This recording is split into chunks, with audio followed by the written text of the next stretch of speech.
My name is Brigitte Gaines, and I would like to share the story of how God rescued me.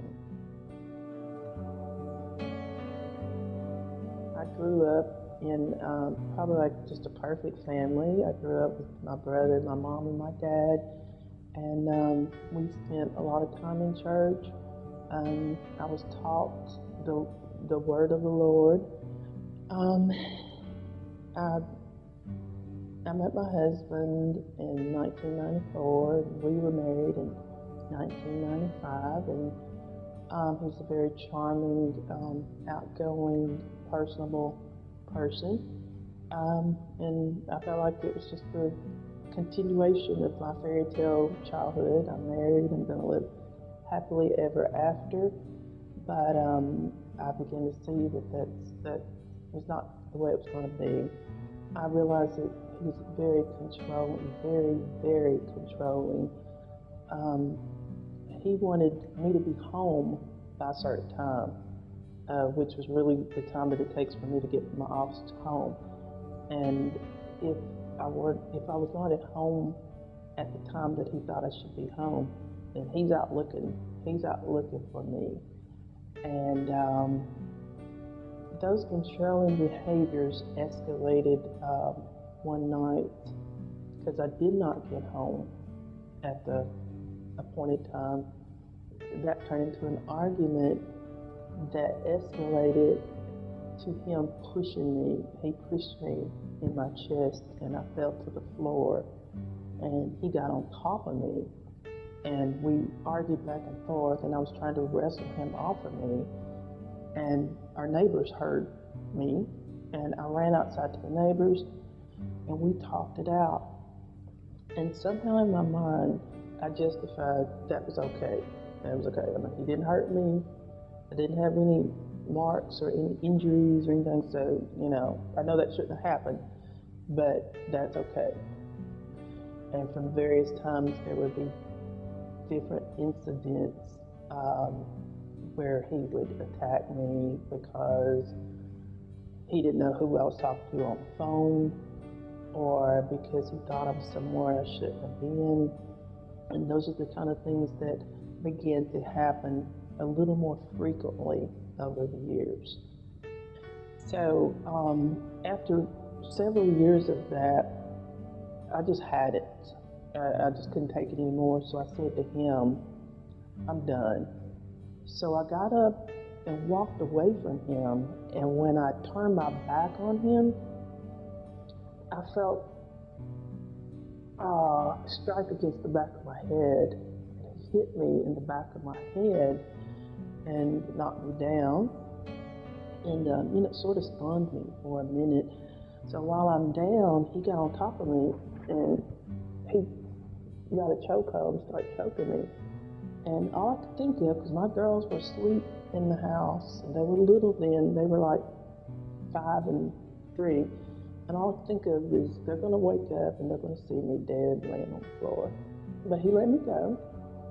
The very next day I did leave him. I went to the courthouse, got an order of protection against him, had him to vacate the home. But little did I know that was just the beginning. He would be laying in wait for me.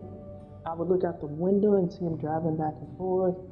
He would be at my workplace, at the daycare. When I wasn't home, he would break into the house and write stuff on my bathroom mirror with lipstick. I mean, just like what you see in the movies. This went on for about 9 months. And that's the point in which I couldn't control anything that was going on. My parents, who were my number one support, couldn't control anything that was going on. Apparently the authorities weren't going to control anything that was going on. That's the point that I said, I've got to turn to God to help me out of this situation, because no man can do it. I had gone out for New Year's Eve. My husband then, I probably had about 35 missed calls, just one right after the other, saying, where are you? You better get home. You better not be out with another man. On my way back to Columbia from Spring Hill. I began to hear or feel or sense something that said, don't go to the house. And I was feeling that all the way. Don't go to the house. Don't go to the house. And when I got to Columbia, I went to the house and pulled up in the driveway. But when I got in the driveway, I heard again, don't go in the house. Don't go in the house. So I backed up out of my driveway, made a phone call to the police, and said, could you come to my house and escort me into my house? Because I just feel like my husband is in the house waiting on me. And we had the history, the police knew who he was and they knew what was going on. I went in with them, and in no time, I stayed in one part of the house. I heard them say, well, look what we found. And underneath my children's bunk beds was my ex-husband laying under there with a 9-inch hunting knife in his hand. They pulled him out and they handcuffed him. And when I saw this man that I was married to, had kids with, and I knew right then that his intent was to hurt me, harm me, kill me, whatever he was going to do, I just crumbled to the floor. And I felt peace in that moment. I wasn't scared of him because I knew that the Lord had watched me through all that time when nobody else could touch me, nobody else could stop him.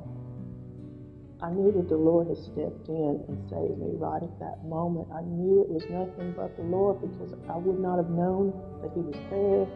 My mother told me, because my mother was a very Christian lady, and she said to me, we're going to have to forgive him. We're going to have to forgive him. And, I knew enough to know that God requires us to forgive. But I think I had already made up in my mind that I'm just not going to forgive him, and God will understand that. But she forgave him.